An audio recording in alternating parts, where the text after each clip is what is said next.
நம்முடைய அக்கிரமங்களுக்காக நமக்கு சமாதானம் உண்டு பண்ணும் பொருட்டாக அவர் என்ன பண்ணாரு? சிலுவையில நமக்காக ரத்தத்தை சிந்தினாரு. அந்த ரத்தத்தின் மூலமாக தான் நமக்கு விடுதலை உண்டாகும். அந்த ரத்தத்தின் மூலமாக தான் நமக்கு மீட்பு உண்டாகும். என்னை கேட்கிற அருமையான சகோதரனே, என்னை கேட்கிற அருமையான சகோதரியே, இந்த நாளில உன் வாழ்க்கையில சமாதானம் இல்லாம இருக்கா? உங்க வாழ்க்கையில சந்தோஷம் இல்லாம இருக்கா?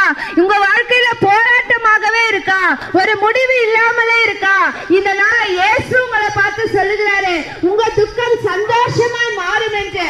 பாருங்க, பொதுவா இந்த உலகத்துல நம்மளை பயமுறுத்துறமான காரியங்கள் தான் நிறைய நடக்கும். நம்ம சுற்றி இருக்கிறவர்கள் நம்முடைய காரியங்களை குறித்து ஐயோ இப்படி ஆயிடுச்சா, இப்படியானா இப்படி முடிச்சிடுமேன்னு சொல்லிட்டு நம்மளை பயமுறுத்துகிறவர்களாக தான் இருப்பாங்க. ஆனா இயேசு கிறிஸ்து நம்மை பார்த்து சொல்லுகிற ஒரு வார்த்தை, பயப்படாதே என்று சொல்லி. ஆமாங்க, வேற யாருமே நம்மளை பயப்படாதே என்று சொல்லி சொல்ல முடியாது. அவருடைய வார்த்தை மாத்திரம் தான் சொல்லி இருக்கிறது, பயப்படாதே நான் உனக்கு துணை இருக்கிறேன்னு சொல்லிட்டு. பாருங்க, வானத்தை பூமியும் சமுத்திரத்தை நீரூற்ற எல்லாத்தையும் உண்டு பண்ணின தேவன் நம்மளை பார்த்து சொல்றாரு, நீ பயப்படாதே என்று சொல்லி. ஆமாங்க, உண்மையான விடுதலை யார் தர முடியும்னா இயேசு கிறிஸ்து ஒருவர் மாத்திரம் தான் கொடுக்க முடியும். வேற எந்த இடத்துல போனா